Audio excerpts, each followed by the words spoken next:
How's that? You like that? This is horrible. Wait, that's not what I pressed. Why?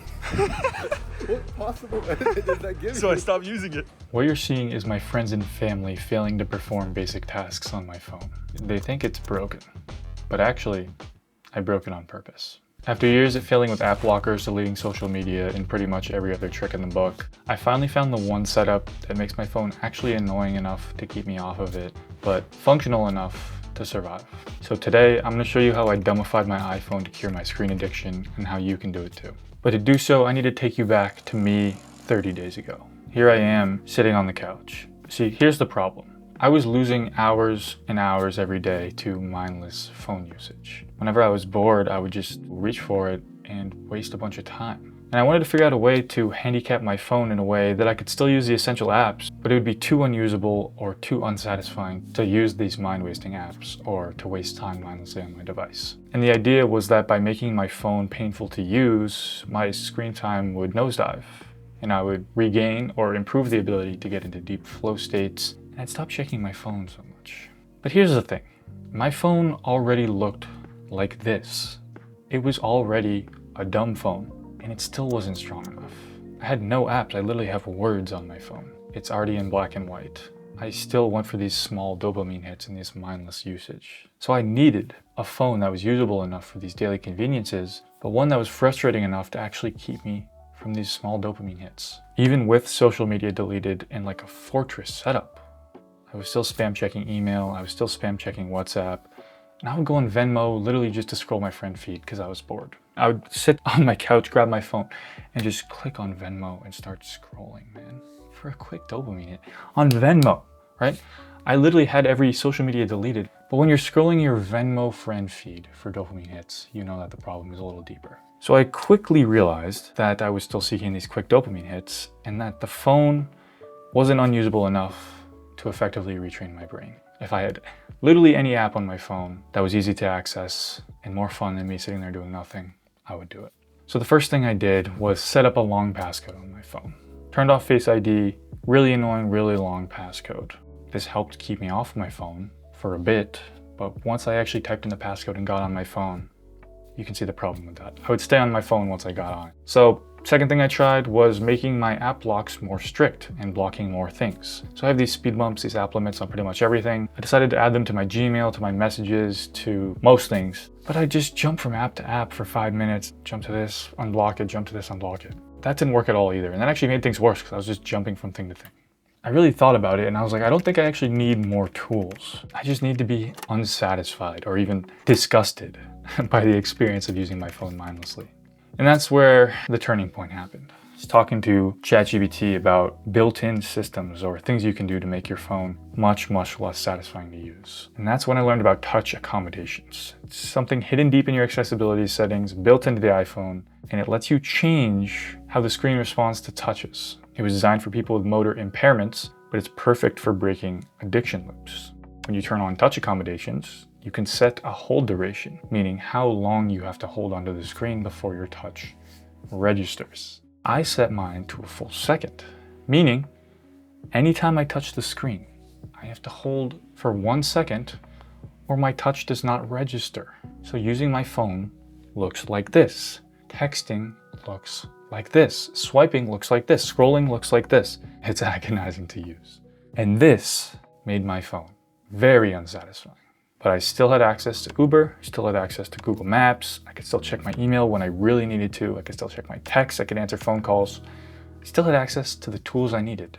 But everything had a 1 second pause. Tapping, literally hold for 1 second, wait, then the tap register. Swiping, hold for 1 second, swipe. Typing, every letter, 1 second. So I would just use voice to text and I still use it because it takes 5 seconds to type out the word hello. Interacting on my phone actually became a chore. You stop checking so much because it actually becomes unpleasant. This is why it works. The rage quit. And this is how it broke the addiction loop. The dopamine block, me instinctively reaching for my phone to get a quick hit of dopamine, try to open it, the swipe wouldn't register.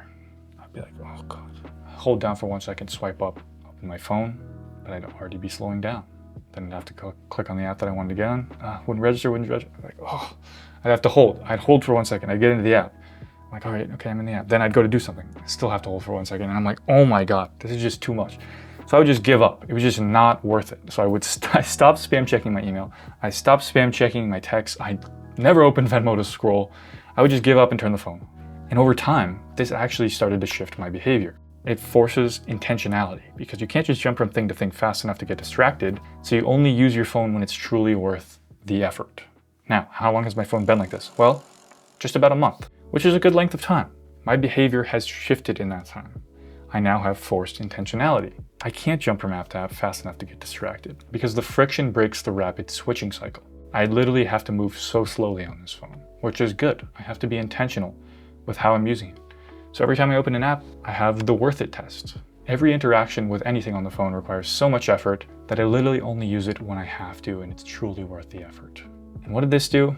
What is all this? What's the point of all this? Well, this instant hit of dopamine, this distraction that I could reach for at any time, starts to turn off. My baseline focus improves, my attention span improves, my ability to do deep work and my brain improve. So here's how you can set this up for yourself. Open up your settings, click on accessibility, then click on touch, then click on touch accommodations and toggle it on. Now the hold duration I think defaults to 0.1 seconds. So set that to whatever you want. That's how long you have to hold before your touch actually registers. Maybe start with 0.1 to start out, see how you like it, and then you can up it. Mine's at 1 second, and then keep everything else off. Just touch accommodations on. Now, here's where you can decide if you want it to be in hard mode or soft mode. Hard mode means when you have your touch accommodations on, you have no shortcut to turn it off. It's just on. Now, soft mode allows you to set up a shortcut to disable and enable the touch accommodations. So it's a little bit easier, but it's also a little bit less effective. So I probably recommend using hard mode, but if you want, you could start out with soft mode. If you want to set up soft mode, you can go to something called accessibility shortcuts, which is under accessibility in the settings. And then when you're in the accessibility shortcuts, find touch accommodations and check it. Then when you triple click the power button, it'll turn on or turn off touch accommodations. However, I have my touch accommodations on, no shortcut, and I have my grayscale set for the triple click accessibility shortcut. So if I need to see something in color, I'll triple click. And I find this to be incredibly effective. Now let's talk about the results, my screen time. What's happened over the past month? My total daily average screen time is an hour a day. Now, before you say that's a lot, let's actually look at what it is. Let's go to last week, because this week we're only on 3 days in. Look at it. Okay, an hour and 20 minutes a day. Most used, strong. That's the workout app that I use. When I'm working out, I just use it to check off my sets, put in my reps. It's my phone staying on the whole time, just sitting there. So that's basically negligible. An hour on my text for the week, that seems normal. An hour in WhatsApp seems normal. An hour in Safari, probably, I don't know, on Amazon or something, and then doctor's appointments. This is literally nothing. This is all utility time, literally no time wasted. The only time that I think would have been wasted is Safari time, maybe. Who knows what I did in Safari? I can't remember. This was last week. But even if that's 42 minutes total wasted for the week, that's a huge improvement. Week before that, an hour a day. Look at that. Almost all the time was spent in Strong, the workout app, and then Google Maps. Like, come on, man. I'm like wasting no time at all on my phone anymore. Now, unfortunately, I can go to the week before, which is the week that I actually set this up.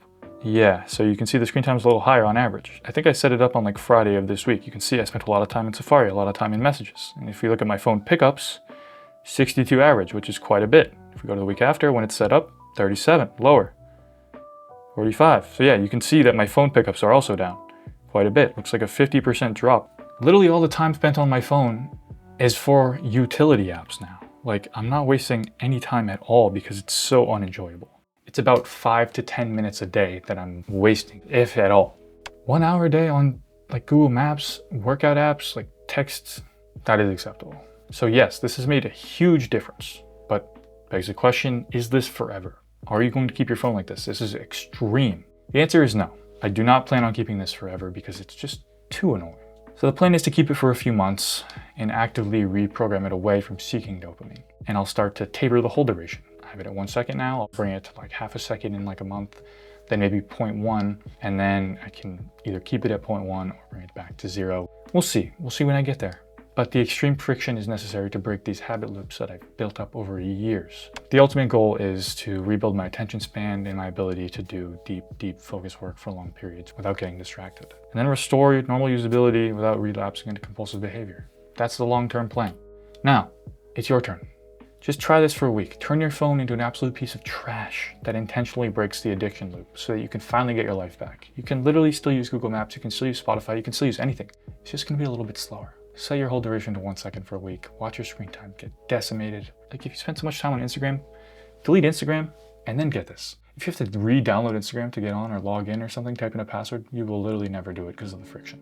Give it a shot, all right? And let me know in the comments how it works for you. Like 99% of you aren't subscribed, so subscribe. I'm Ryan.